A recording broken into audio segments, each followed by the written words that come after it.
and let me send the tweet that you're tagging in, sir. So I've officially sent the tweet that you have tagged in, Bart Keeler, Soccer for US POD. And I know that you had a topic that you wanted to lead off with. So let me go ahead and throw the batting practice pitch, and we'll go ahead and lay it out for you. We have the 10 o'clock games that have kicked off, and Portugal has not scored in the first 2 minutes. But there's one team in CONCACAF that has made it to the round of 16. There are two others that have not. And I believe, sir, that as I throw you this 55-mile-an-hour fastball right down the middle, how would you differentiate the one club that has made it into the 16 from the two that have not? We're just built different, man. We're built different. No, I think legitimately, here's the thing, right? I think what you're seeing is that the United States men's national team, our program as a whole, is at a more advanced stage than Canada's is right now. And we're in a better state than what Mexico's is right now. Now, Mexico has a lot of problems they need to figure out with their internal footballing development. But I think more than anything, they need to figure out the structure of Liga MX and if it's holding them back or not, to be quite honest. Because the one thing that MLS, though it may not be as quality of a league as Mexico, I think we can say this top to bottom, that Mexico does have some very good teams. The United States league system, be it USL or MLS, is set up to get players developed and send them to better leagues. Liga MX is struggling to send their best players to better leagues, and that's hindering the Mexican national team right now. So, Mexico, they just had a bad cycle. I think let's not say they're finished or washed necessarily, although that's fun to say. Yeah. It's fun to call them LLL tree or Mexico, but I think this is a down cycle for Mexico. On the flip side, Canada, what happened, man? Like, Kings of CONCACAF, best team in the region. We're going to go smoke everyone at the World Cup because we're Canadians and we've got Alphonso Davies and a bunch of guys who think they're good. Congratulations, Canada. You scored 2 goals. You got bounced out of the World Cup after the knockout rounds. Did not get a win. Do you feel better about yourselves now? Do you feel better? Because what it takes to win at the World Cup is more than one good player and some other good supporting cast members. It takes a full team of guys committed to winning. It takes a full team of good players. And at this point, the United States has, in our full starting 11, very good players. You cannot say the same for Canada right now. Also, as much as we love Atiba Hutchinson here, I think you got to admit the fact that maybe a guy who's closer to 40 than he is, 30 is not necessarily the best option to play. Right there. Yeah. That's not the best option. So, look, Canada had a lot of momentum coming into this World Cup. They had a lot of momentum after World Cup qualifying. And more than the players or even John Herdman, let's look at what Canada soccer did or John didn't do. Yeah. In that time between, topping the qualifying group, the octagonal, in March to now. And the quite honest answer is they have not supported their players very well. You've heard this from the women's side. You've heard it from the men's side. Canada soccer needs to figure themselves out, because if you want to be a serious contender, not just in CONCACAF, but on the world stage, you've got to take care of your players. Costa Rica understands that. I think that the Costa Rican Federation is doing a fantastic job of showing how to build a sustainable program. They actually showed a lot better than I think most people did or thought during this tournament. But Canada, don't talk smack if you're not going to back it up. I mean, also maybe this is my overall take on the Canadians. Maybe outperforming both your XG and XG allowed throughout the 14 games of qualifying by a lot. Yes. Getting very lucky in almost every break going your way. I mean, look at even the result they got against the United States in both of their games. We hit the post twice. Canada got lucky on a bad giveaway up in where were we? Edmonton? Hamilton. We were up in Hamilton for that game at Timmy Hode's field. Yep. And they got lucky that Pulisic hit the post here in Nashville. Like, everything went right for you. Congratulations. It takes more than just hoping the other team doesn't score at the World Cup. And that's what got them in trouble. It's great, though. It's great. I feel bad for Costa Rica. They obviously had a valiant effort yesterday and really throughout the tournament. Good job to them. But the fact that Canada goes home scoring 2 goals, getting no points is fantastic. Well, and also they were 1 goal away, meaning Canada, from being tied for the worst output in the tournament, tied with the host nation. They scored 1 more goal than the host nation, and that was the difference in being next to last and being last, or worst and being next to worst. Yeah. All right. Congrats, So, Canada. You're not the worst team at the tournament. yeah, there you go. So then let me ask you this. Let me have you put on your journalist hat here for a second involving Canada. Yeah. Do you I know how you are when it comes to the United States and coaches and only being around for 1 cycle, et cetera. Considering what we've seen from John Herdman, do you keep him around for 26, considering everything that has been accomplished by Canada to this point, taking the tournament out of the consideration here? Do you keep Herdman around? So yeah, I think like you said, and I've said many times, my general disposition is don't keep a coach around for a whole second cycle. That said, this is one of those special scenarios where it does do you good to evaluate if this coach is worth continuing. And I think that there are a lot of positives in John Herdman's favor. The first is obviously he got this team to the World Cup. And that is something that Canada hasn't done in my lifetime up until now, something that very few people, even you, John, have seen happen in their lifetimes, you know. Mm-hmm. Yes. So that's since I'm 84 years old, yes. Right. Mm-hmm. So, that in itself is an accomplishment. I think you also have to look at the fact that during qualifying, they had a very identifiable style of play. Mm-hmm. However, at the World Cup, they did not play that way. They were much more of a front foot aggressive team. Now, that doesn't mean that I don't think they can't do that more frequently in CONCACAF, because that's obviously been the point that Greg Berhalter has tried to make. And, since he got here, is you can't just be a gritty, tough team in CONCACAF, because you're going to face teams that are going to be more than happy to sit back and let you have the ball. So you have to be prepared for that. I would be very hesitant if I were Canada to give him a new contract through the new cycle. But that said, I don't think it would be a bad idea for them to keep Herdman on through at least the next year, through the Gold Cup tournament, to see how he can either turn this team into a slightly different version of themselves, because that's the issue I have with keeping a coach from cycle to cycle. Mm-hmm. Is the style of play, the player selection, all those things get a little too much of the same. And you do need to have fresh eyes, fresh perspectives, and honestly, fresh blood in the camp to make your team better. And so if Herdman can turn the page a little bit, we've closed this chapter of Canadian men's soccer history. Congratulations, you made the World Cup. That's fantastic. That is a fantastic achievement in itself. But how do we then, if you're Canada, how do you then evolve from that? And obviously that's the question the United States has to ask themselves too. But I think Canada, more than anything, has more reason to keep a John Herdman, just because it seems like he's making the program go in a way that is really positive. And I think Canada stands to gain a lot more from a playing perspective in that 2026 World Cup than the US, because there's much more there's higher they can go, if that makes sense. No, it does. And I mean, I think also on the world stage, I think that John Herdman needs to. I wasn't going to ask what the mug is today, but it looks like it's. I had to have a to-go cup because I had to go out of the house for an early morning studio hit. So did you did a GMA this morning? Yeah, I was on a Good Day Atlanta this morning. So you're the second, but the most important media hit I've done this morning. So were you on with Brock Langford and Ron Gant, or who were you? I was on with Brooks Honor. Okay. She does the 9 o'clock hour of Good Day Atlanta. So yeah. Okay, because I have a lot of friends over there. I'm sure you do. White columns in the GTA that get up. Yeah.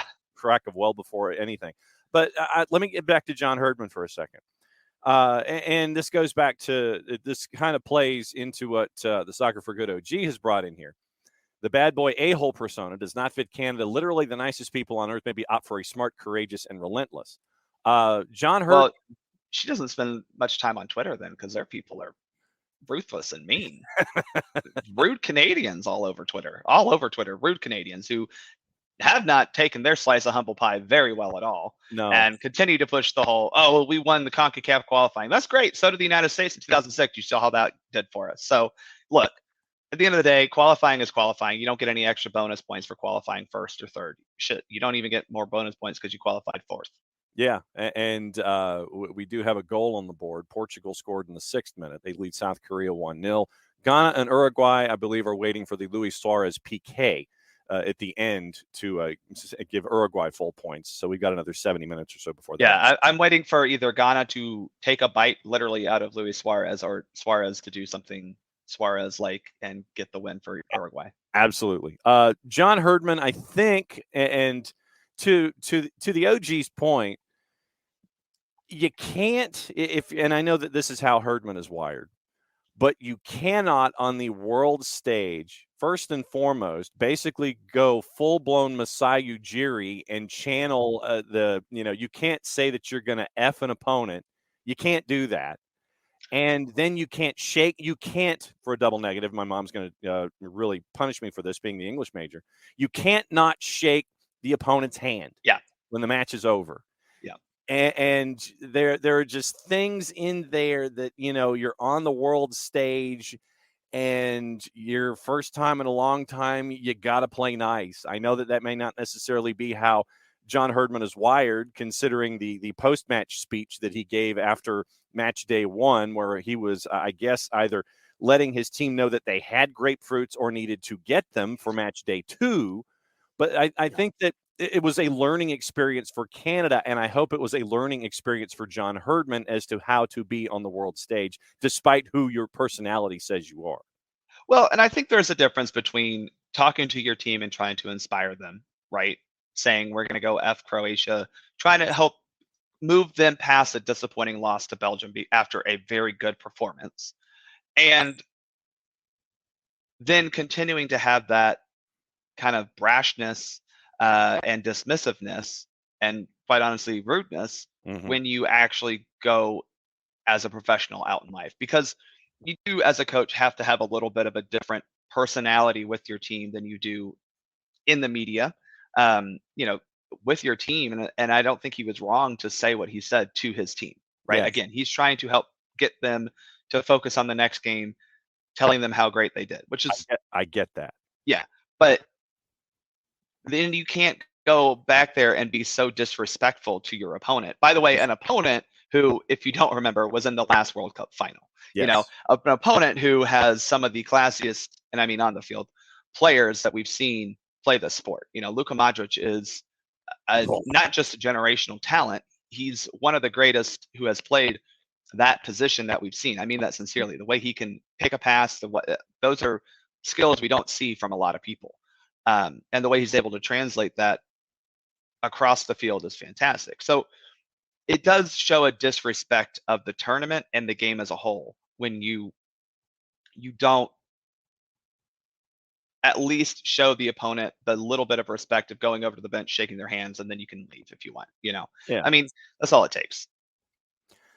We got a lot of big guns who are not in the round of 16.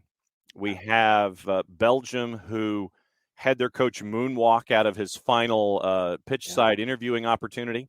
And Roberto Martinez is gone. Belgium is out.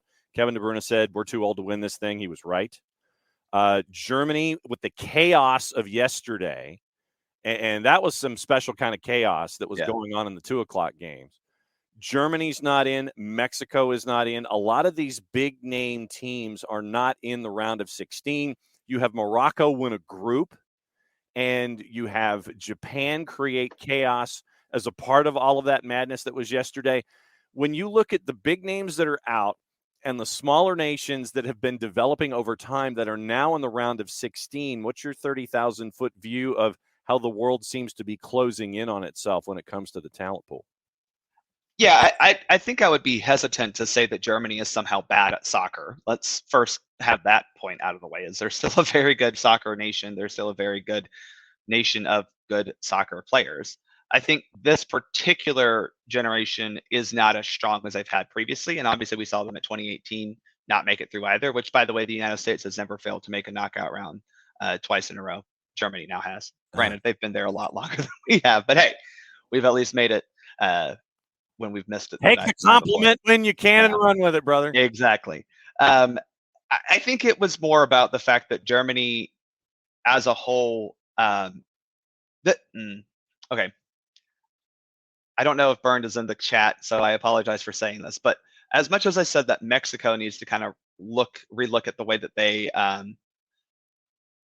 build their league structure, I do think Germany might want to consider how they approach the 50+1 rule, if that makes any sense. Mm-hmm. Because I do think that as good as the Bundesliga is from top to bottom, and as good as I think Bayern Munich is, you're seeing a lot of their other traditionally strong teams not be able to sustain their might right now.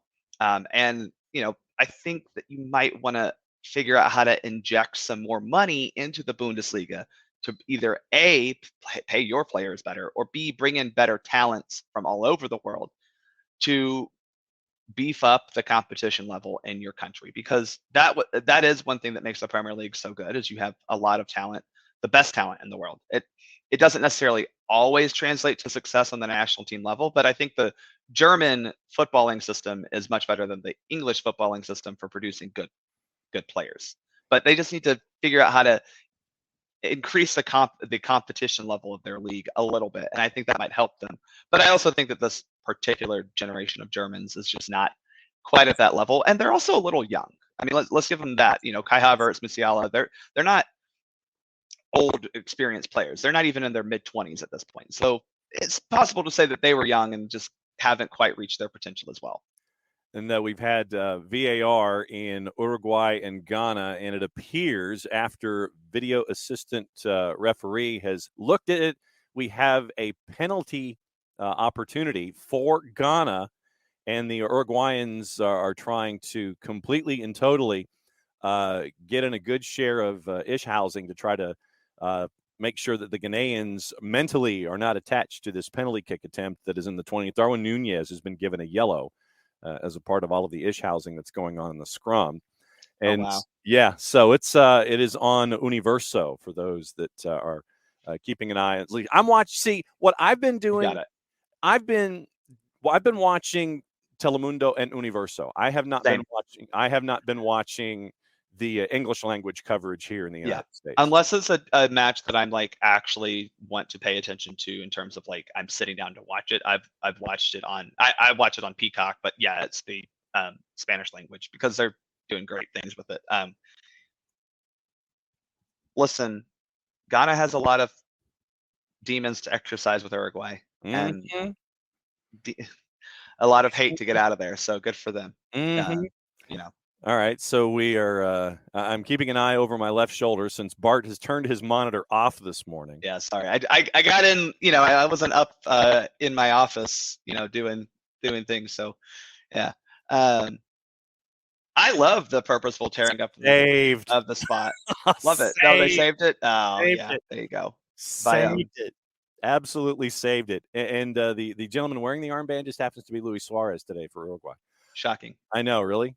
Yeah, and it was not a well taken pen by any stretch of the imagination. So still goalless in the 21st with Ghana and Uruguay.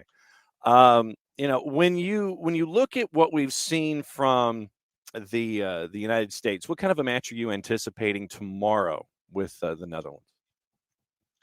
I think it'll be a little bit more. Our posture will be a little bit more like it was against England, where we were very intent on not conceding. Mm-hmm. Netherlands has a little bit more goal scoring potential than we do, obviously. So I think we're going to have to find our moments to attack and transition.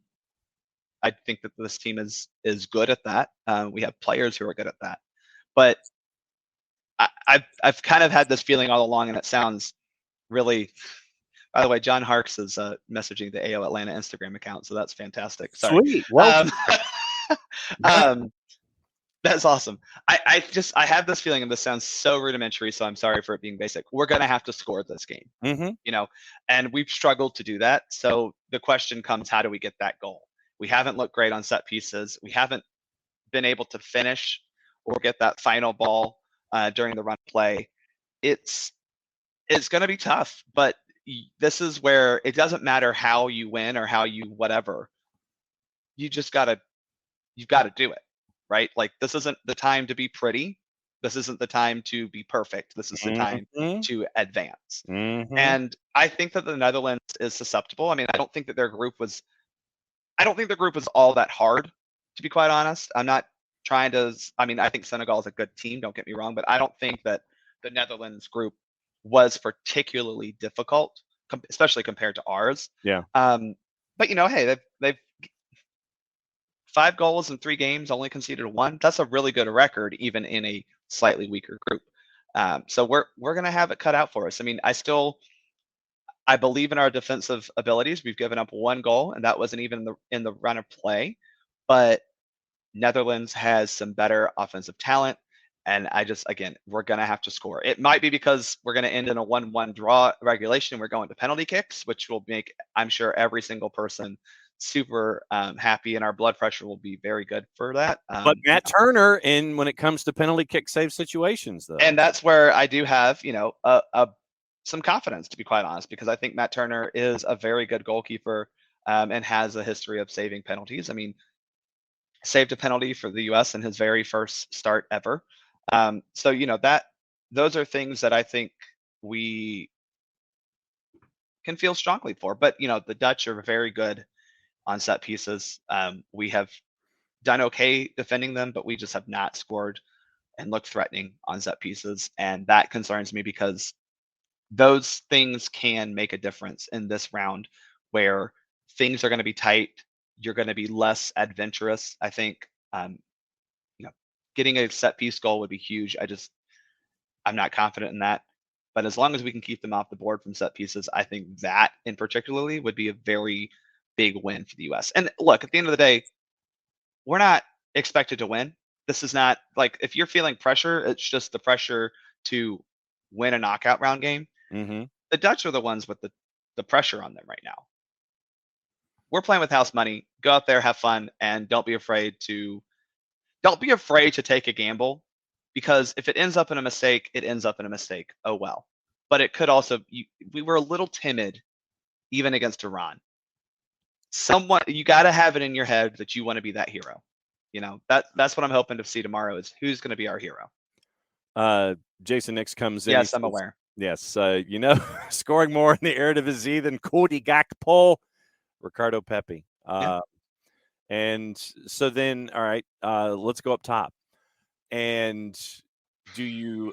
And once again, the injury subterfuge, I don't mind, especially in a knockout, where Christian Pulisic has his pelvic contusion. And Josh Sargent, that is always a tough back-to-back. Day-to-day with an ankle. I mean, aren't we all day-to-day at the end of it all? I don't mind the injury subterfuge one bit. What do you do up top? I'm not confident that Josh Sargent will be able to go tomorrow. I'm just not. That was an actual injury. A pelvic contusion, a bruised bone or bruise is definitely a little bit easier to get over and easy to recover from if it's not as serious. Which it seems like Pulisic's was not that serious. I mean, it hurt obviously, but an ankle injury, even if it's just a rolled ankle, can keep you off your feet for a while. Berhalter does seem to be more confident that Pulisic will go more than Sargent will go, but I would, you're probably going to end up starting Haji Wright, to be quite honest. Why not Jesus Ferreira? I don't think Jesus Ferreira is a good striker. And I think in this game, when you're talking about a team that's going to be a little bit more in a defensive posture, a team that will probably need to hit on the counterattack, I do think Haji Wright is a little bit better at that. He's also a bigger body better defensive on set pieces and attacking. That said, we haven't been great at taking set pieces. Jesus Ferreira can take a corner kick, can take free kicks. That might be the opposite end of he's a little bit better on attacking those, but I don't think it's that big of a deal, that big of a part of his game anyway. But I think Haji Wright's the starter. Arrascaeta has scored for Uruguay in the 26th. Oh, no. So Uruguay now with a 1-0 lead. Joe Bost has a decent idea. Two problems: one, travel, and two, the roster. But Andrew Gutman in as your striker back. Yeah, that would be awesome. Hey, I did see Andrew Gutman and Thiago Almada on a promo from Fox 5 this morning. They were talking about the World Cup. So maybe that's a sign that Gutman's getting in as the left back come this next cycle for the U.S. men's national team. That'd be pretty. We need a backup to Anthony Robinson. Why not the best left back in MLS? Mm-hmm. When it comes to how is your bracket right now, by the way, when it comes to the tournament? Let me check. Did it get ripped up? Not quite, but let me check. This is my last question I'll be able to answer. So right now, I'm doing okay because I had Japan, so we're good there. I had Netherlands, USA, Argentina. I did have Denmark, not great. Had Spain, Croatia, Brazil. I have Uruguay, so that would help me if Uruguay wins. England, Senegal, we're good at. I had France, and then I had Mexico. So the Mexicans screwed me over on that. Mm-hmm. But really not bad. I mean, I had Cameroon, Belgium, Mexico, Denmark as teams that haven't fully advanced from their groups yet. So so possibility of 12 to 16. Cameroon still technically could advance. Yeah, they could. Right. Korea and Portugal are now tied at 1s in the 28th. So that is exciting. That is exciting. Quickly before you go, plans for AO watching the match and plans for Soccer for USPOD. Yeah, so we will be at Fido Midtown, the one on Peachtree Street tomorrow. Doors open at 8:30, 9 o'clock, somewhere in that time frame. I forget off the top of my head. I'll be there much earlier. Do expect a crowded venue, so if you want to come watch with us, make sure you get there early. If you're a member, make sure you download your membership card from AO so that you can get in as well.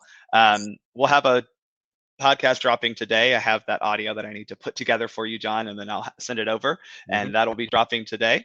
Hopefully get that to you before you go do your high school football things. I will be in a studio all day, so I will be landlocked. Just ship it when you ship it, and we'll flip it when we flip it. But all right. At Soccer for USPOD and at Bartimus Prime 19. Bart, go finish up your work day so you can actually not work for the remainder of the weekend and keep an eye on the US. It's going to be a lot. Look, this is what you want. You want to have knockout round football, and we've got it. So hopefully it works in our favor. Bartimus Prime 19. Bart, thanks for hanging out. We'll catch up with you Monday.